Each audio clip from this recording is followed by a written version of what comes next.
I'm an atheist. As a Nietzschean, that shouldn't be a surprise.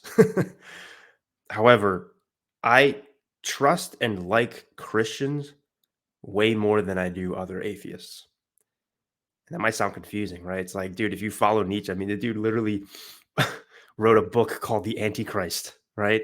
How could you possibly like Christianity or Christians more specifically more than atheists? How is that even possible? Why?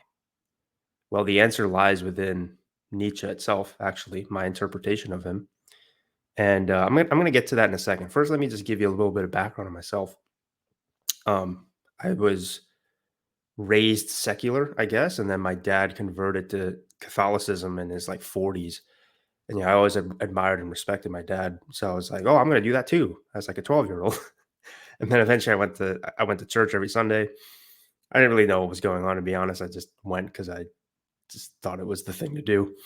And then I went to Catholic school, and yeah, I didn't enjoy it the most, but the kids were nice, the teachers were nice. It just wasn't really my thing. Went back to public school, and then over time, my faith sort of faded away.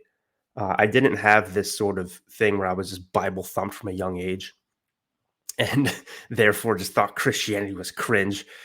I see a lot of atheists go through that route where they have so much resentment for Christianity because some part of their childhood they had some traumatic experience with it, typically in the form of just like having Jesus like, you know, swamped over their head their whole entire lives and not being able to express themselves, not be able to express their sexuality, not be able to do fun things without feeling guilty, feeling bad about it. And so because of that, most atheists look at Christianity and they have this attachment there where they just freaking hate it, right? And so for me, I don't have that because my dad was always very chill. He never forced it on myself or my siblings, even after I technically left the religion. He never really tried to do any sneaky shit to pull me back in, right? He never shamed me for it. So I don't have that resentment there. So just a little bit of context before I get into what I have to say. The reason that I trust Christians more than atheists, and if I were to meet you and you said, I follow Jesus Christ, I'm Catholic or I'm Protestant, whatever. I have more respect for Catholics. I'll maybe get to that in this video. Um, and instead, if you just said, "Oh, I'm atheist. Christianity's stupid. I hate it," I would trust the former person much more. And so, why is that? Well, let's get down to it in this video. So, like most things, I'm going to be doing sort of a Nietzschean critique. Um, and again, this is going to sound sort of, I don't know what the right word would be, oxymoronic, considering that I'm a Nietzschean and that I still have some sort of respect for Christianity more so than atheism.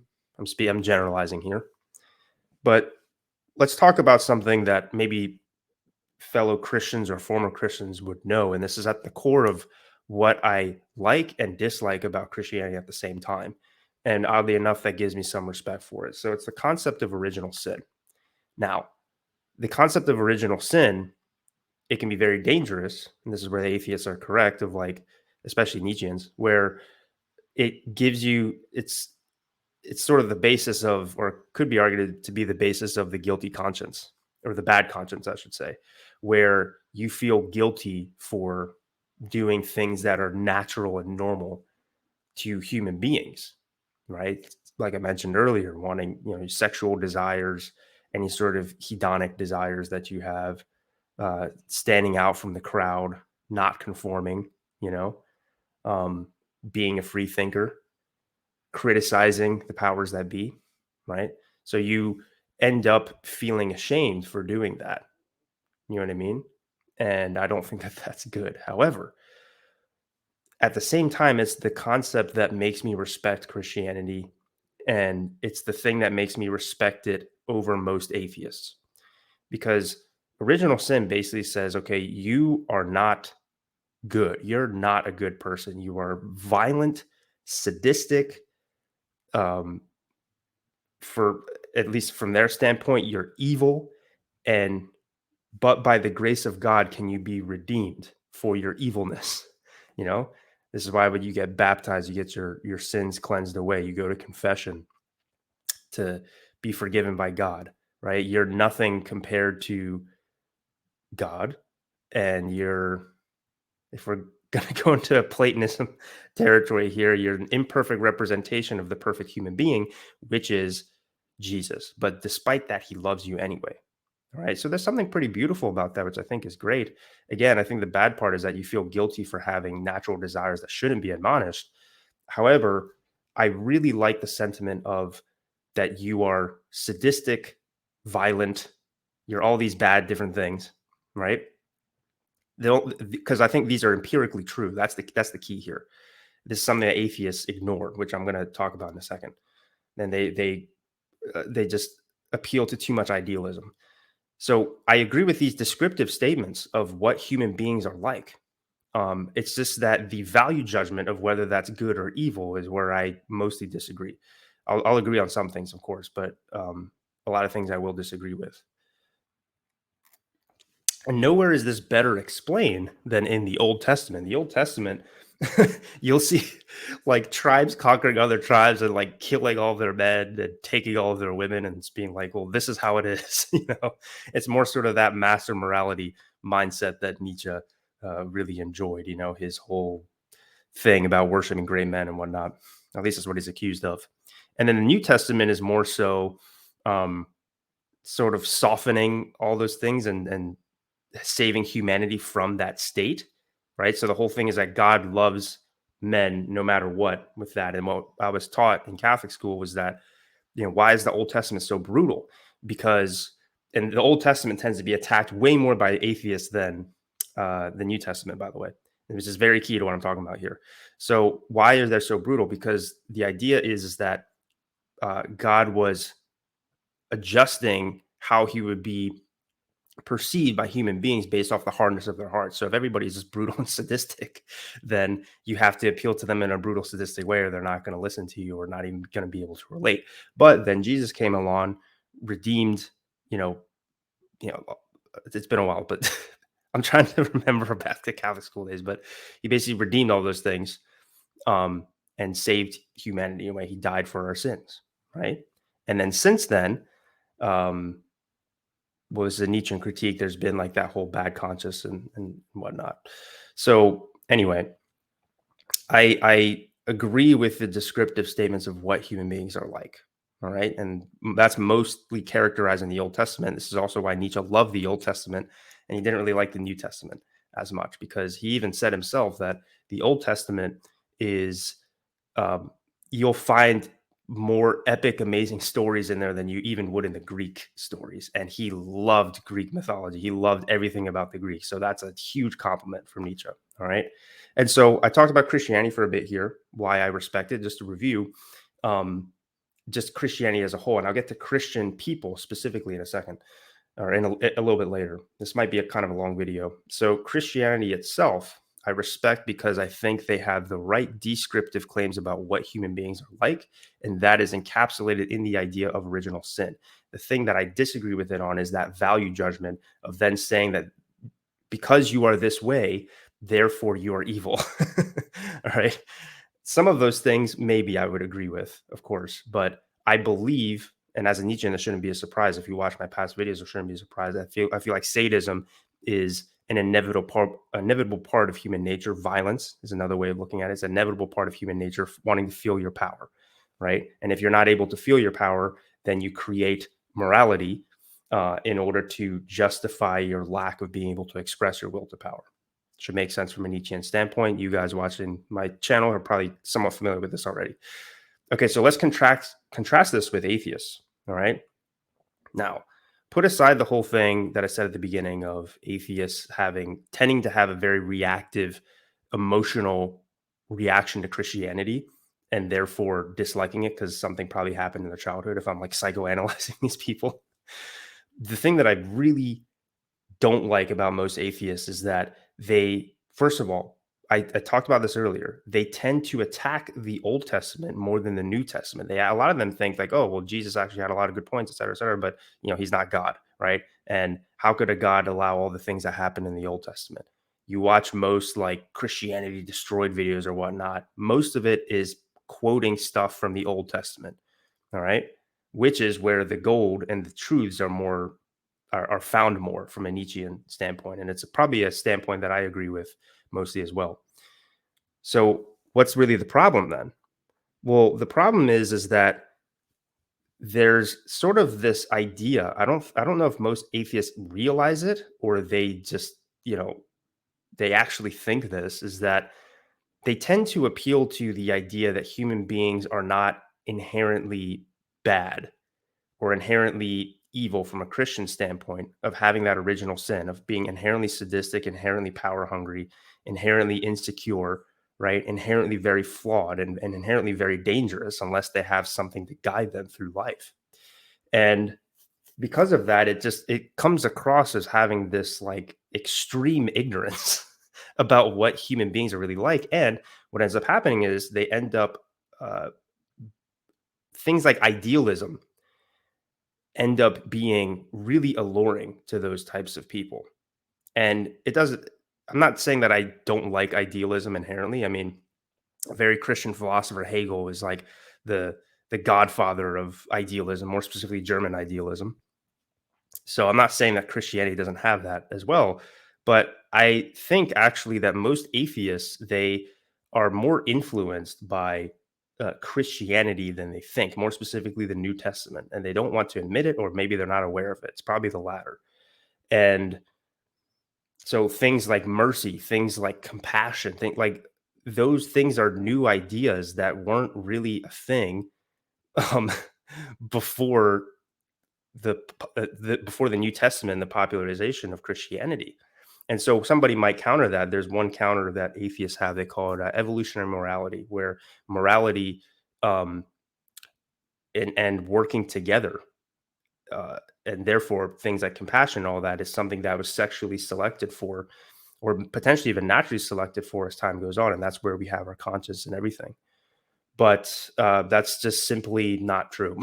I don't think, because if you really look at Christianity, the miracle that Christianity is, if there was one, and I think it's an untruth, but as a Nietzschean, this should make sense. It doesn't necessarily mean that an untruth is inherently bad if there's a pragmatic use for it, especially in terms of making large populations follow a certain code or follow a certain leader. Is there's always It's easy to have compassion for people who you're related to, people who are in your part of your tribe, right? It's still difficult. You still have to discipline yourself to be nice to the people in your life, but that's a lot easier than having compassion for your enemies, compassion for people who are different than you know?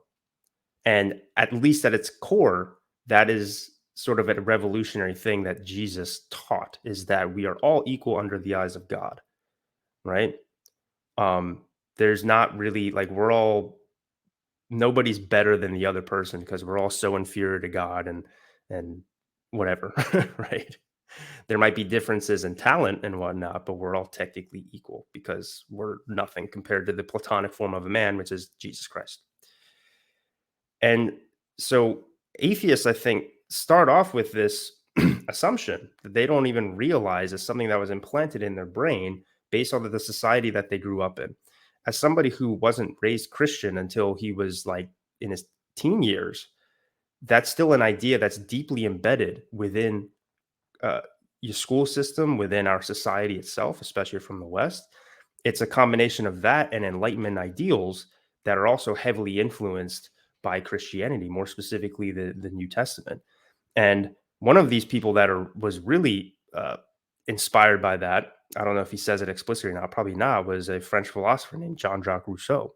Jean-Jacques Rousseau uh, heavily influenced Thomas Jefferson and a lot of the founding fathers, a lot of the things that America is built on. So whether you think that, because a lot of people say like, oh, the founding fathers, they were deists, they weren't Christian, they believed that God existed and then he just left the universe alone. Okay, well, the ideas that Rousseau has, and I'll tell you what Rousseau believed. Rousseau believed that human beings basically are inherently good. We were noble savages, and by being in a bad society or a uh, an unorderly society, we are then corrupted. So basically, if we were all just left with in the wilderness, if no societal influence, we would just be like singing kumbaya, and we'd be just good people and we wouldn't kill each other, you know?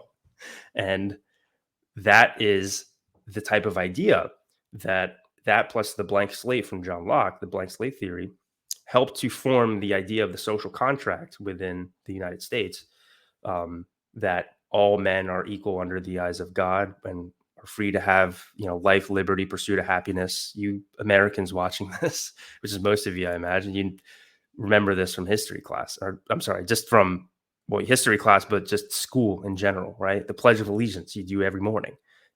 This type of stuff is embedded in your mind from a very, very young age. Okay. And a true Christian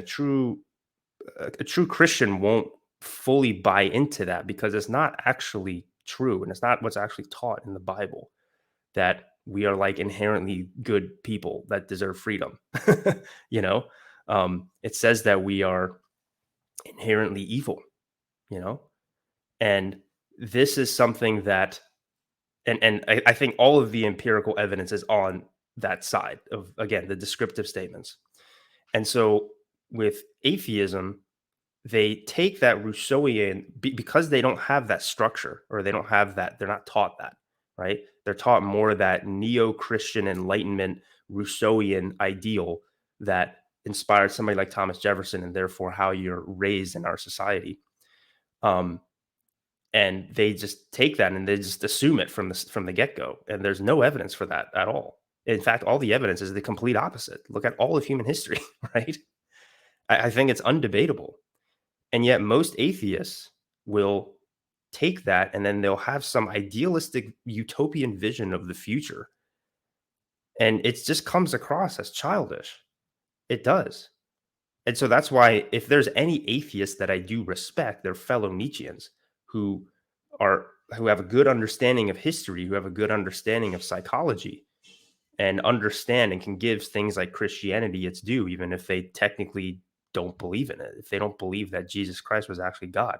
Funny enough, most people don't know this. Nietzsche thought that Jesus was technically a great man, a great man. And he even said something along the lines of like, it's a tragedy that he died when he was 33, because he would have been much wiser and would have corrected a lot of things he said if he was like in his 40s, right? If he just had enough time, he would have grown to be a great man. And maybe this isn't what Nietzsche said, but this is my interpretation of what he said. Perhaps Christianity could be something that was much more life affirming and a lot less life denying. So you have all the good parts of Christianity and without the bad parts, and then it's actually something that was productive and great. And the whole God is dead thing that he's famous for is that regardless of all that, it gave structure and meaning to people's lives. And so atheists don't have that. And because they don't have structure and meaning, or they can't tell you a deep why. When they tell you a deep why, typically it's they revert to some sort of like idealistic vision of humanity that's just an assumption that's based on nothing, and all the empirical evidence says otherwise. So it's very interesting with atheists where they're just like, oh well, yeah, we're all descendant from apes. It's like, yep, we are. I agree with you there. That's empirically true.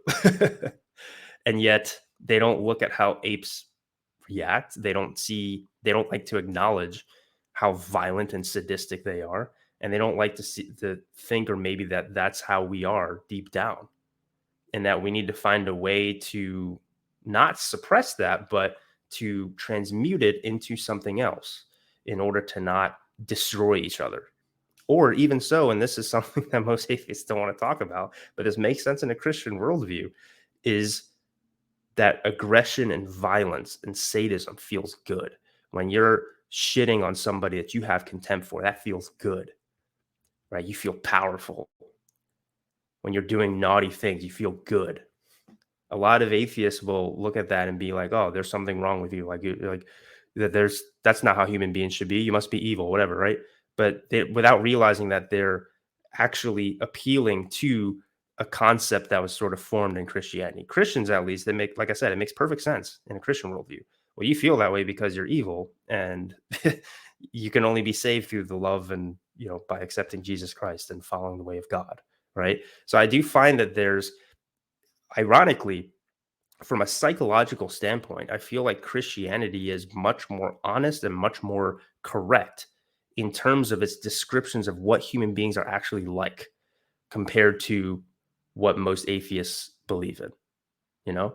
And there's a lot of atheists I respect who I think fail tremendously in terms of, so I know I'm all over the place with this video. It's kind of tough to talk about all these abstract topics and put it all. So I apologize if I'm all over the place, but you guys probably know Sam Harris. I have a lot of respect for Sam Harris, but I think I have a lot of respect for him in the sense of, imagine that there's like this giant dragon that needs to be slain and everybody runs away, and you have this one knight that's sitting there trying to slay the dragon, and he tries to cut into the dragon, nothing happens, the dragon comes down, breathes fire on him and eats him like he was an insignificant nothing. So what I'm talking about, well, there's this thing in philosophy, it's considered the holy grail of philosophy, which is the is ought gap, and bridging the is ought gap. How do we get prescriptive statements of how you ought to act in your own personal life and in society based off of pure descriptions of the world?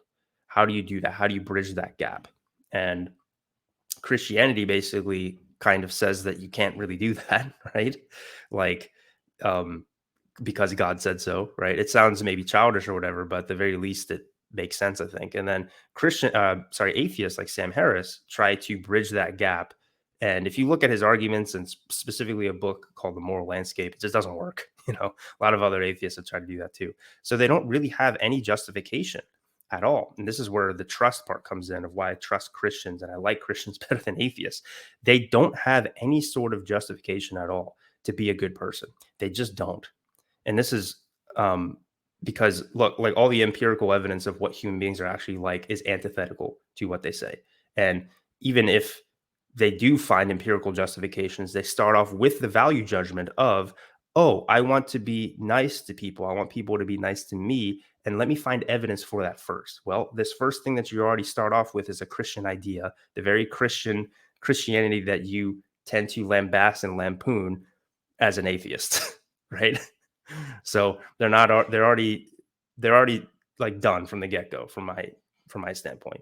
Again, unless you're taking a Nietzschean lens of it.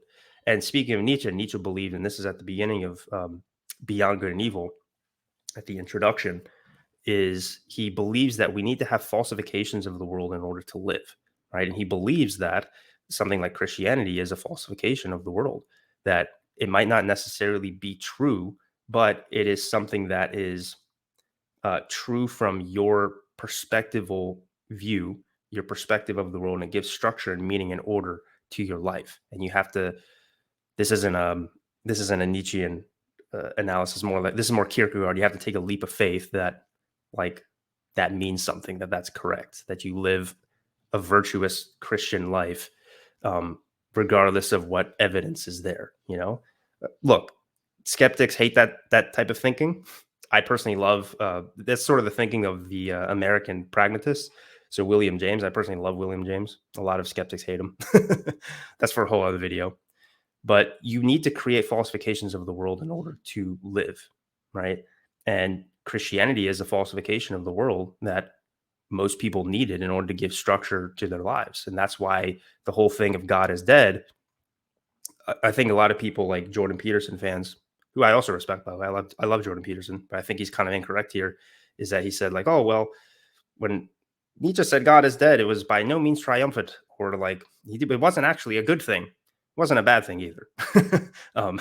But like, and he wasn't as sorrowful as people think.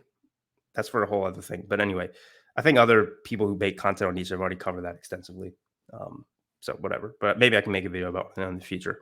But really what he was saying there is that a lot of what keeps order in society has been crumbled with the discovery that we're descended from apes. I don't want to go down a whole rabbit hole here. I don't want this video to be long. The point is that there are things that Christians, even if it's the idea of sin, even if it's the idea of punishment, of being punished by God by not being able to go to heaven, even if that is a false idea, it has the pragmatic effect of them being kinder to other people.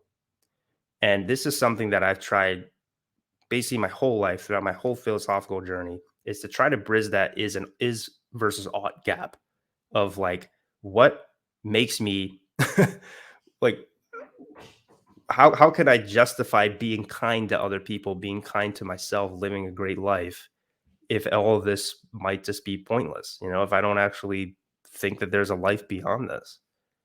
Shouldn't I just be a selfish dick and do whatever I want?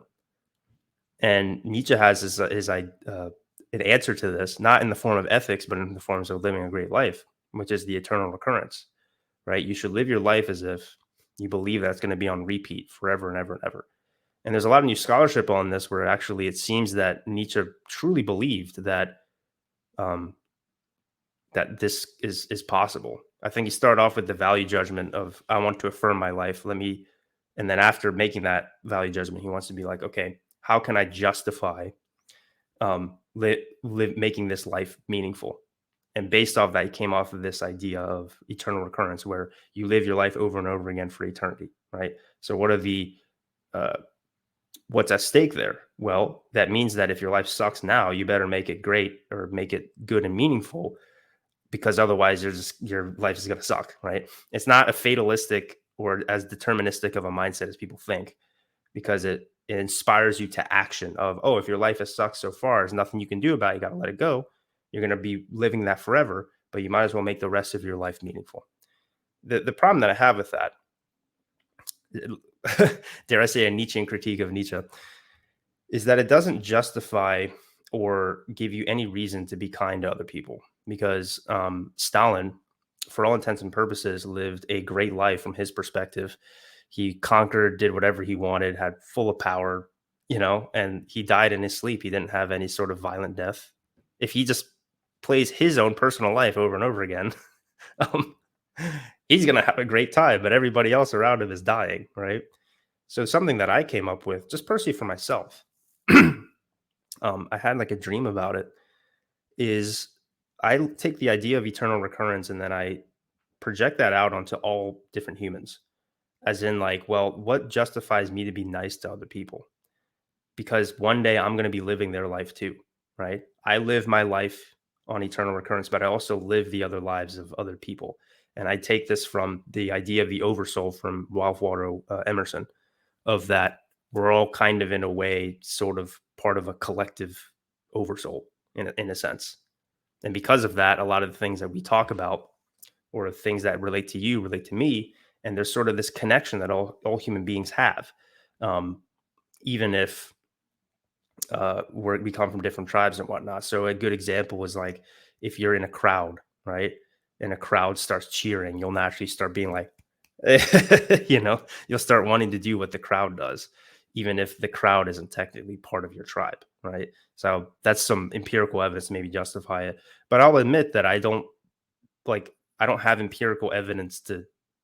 I didn't get to that idea of, I call it eternal humanity, by scientific inquiry or just empiricism.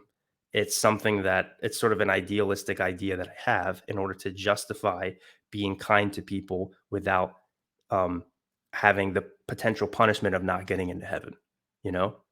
And that took so many years, like, of philosophy, deep thinking, research, and all that shit that most people don't have time for. And also, even with me, I struggle to 100% believe it in myself. I choose to try to believe it because I want to be a good person, right? But where does this idea of I want to be a good person come from?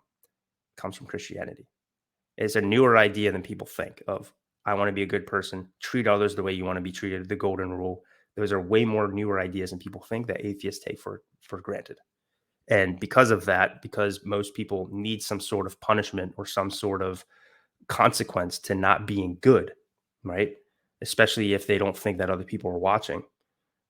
This is why I trust Christians and like Christians more than atheists, because atheists don't have that. Well, I have a feeling this video is all over the place. um, I hope it made sense. It's a complicated thing to talk about. If you are an atheist, I don't hate you, but because I am one myself, technically. But I do think it's important to make sure that you have some sort of, like, even Nietzsche, like the eternal recurrence thing. It sounds like a religious idea, right? And he's like the poster boy for atheism. And yet, so even him, he had to sort of find, sort of almost, for lack of a better term, a metaphysical justification for living life. And so if a great mind like him couldn't bridge the is ought gap, although he kind of claims that he does in some way, which I don't agree with. And some Nietzschean scholars will say that he does, which I disagree with, by the way. That's for another video. um, if he had to sort of create that sort of falsification for himself in order to live, then why do you think that you wouldn't? Anyway, I've talked enough. My brain hurts now when I talk about these concepts, like a little bit too abstract. My brain like melts. So I hope it made sense. So I'm going to rewatch this, and if it doesn't make any sense, I'll not post it and I'll try this again. But hopefully it does, because it's a tough video to make. Um, anyway, thanks for watching. Let me know your thoughts in the comments. I'm curious to hear if any of this made sense to you. I hope it did. Goodbye.